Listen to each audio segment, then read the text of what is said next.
the Imaginary Delta, my project for this year's MJF. Well, I've always had a love of early jazz and blues forms, and African American forms that predate the blues as well. And in my piano playing, I've often tried to work early elements, ragtime, stride, and blues in with more contemporary elements like free improvisation or post-bebop playing. And so I've been kind of doing it as a player and in smaller bands, but the Imaginary Delta is a larger scale project,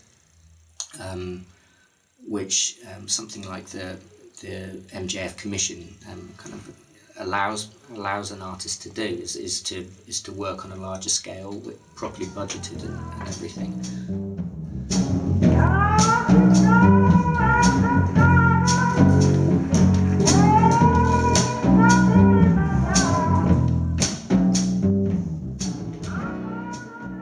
I've actually got the conventional jazz piano trio, piano, bass and drums. I've got 3 horn players, trumpet, trombone and clarinets. And then also some slightly less recognised instruments, you might say, including prepared piano, banjo, jug, diddley bow and laptop and turntable.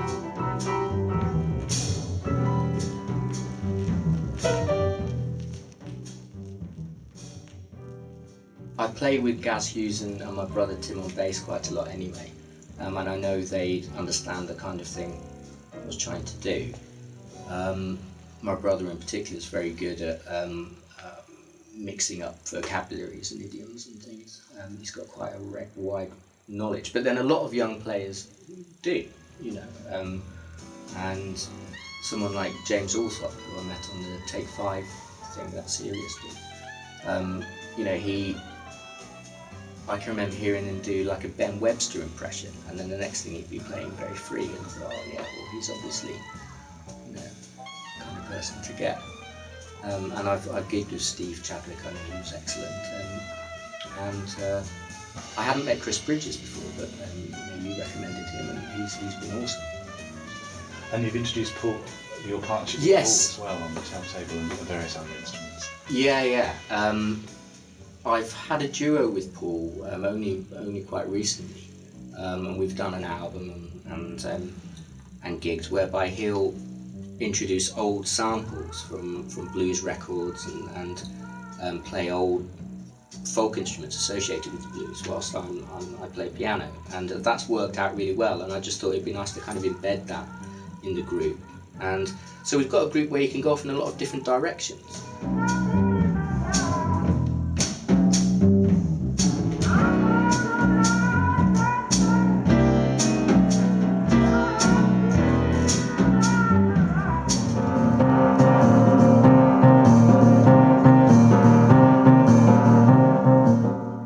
Well, my main method of preparing this piano is by using screws and screwing them in between the strings. Particularly in the mid-register of the piano, there's 3 strings per note, and if you put a screw in between 2 of those strings, you still get the pitch, but then you also get 2 strings that add some kind of atmospheric sound. If you, for example, some of the notes only have 2 strings on a piano. It depends how high or low they are as to how many strings they have. And if you put a screw right the way through those 2 strings till it hits the metal frame, then it will raise the pitch, so you can get microtonal differences. I find it very interesting when the prepared piano is used in conjunction with folk instruments that tend to have dodgy intonation or approximate pitch. And it's not just to kind of give the impression of honky tonk, because if you prepare a piano properly, it sounds much more like a gong or something. It's not like just putting tacks in it. It's got a much richer sound. But the timbre, the effect of combining that sound with something like the diddley bow, gives a very kind of ghostly, otherworldly kind of feeling. And I think that's something I don't just want to pastiche all these old forms. There's something very evocative and atmospheric and ghostly about some of the things that we're doing.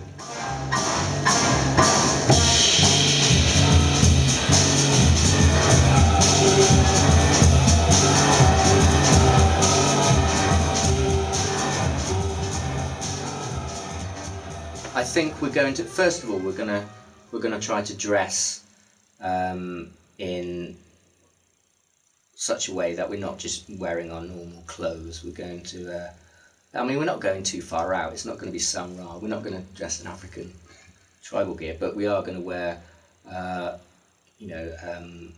old suit trousers, shirts, braces, some of us hats, and try to, without making it, it's when white British players wear something, it gives a different association to if other people might wear it. So we have to be careful. We're trying to find a balance.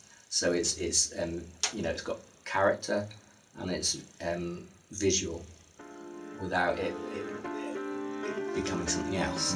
Yeah.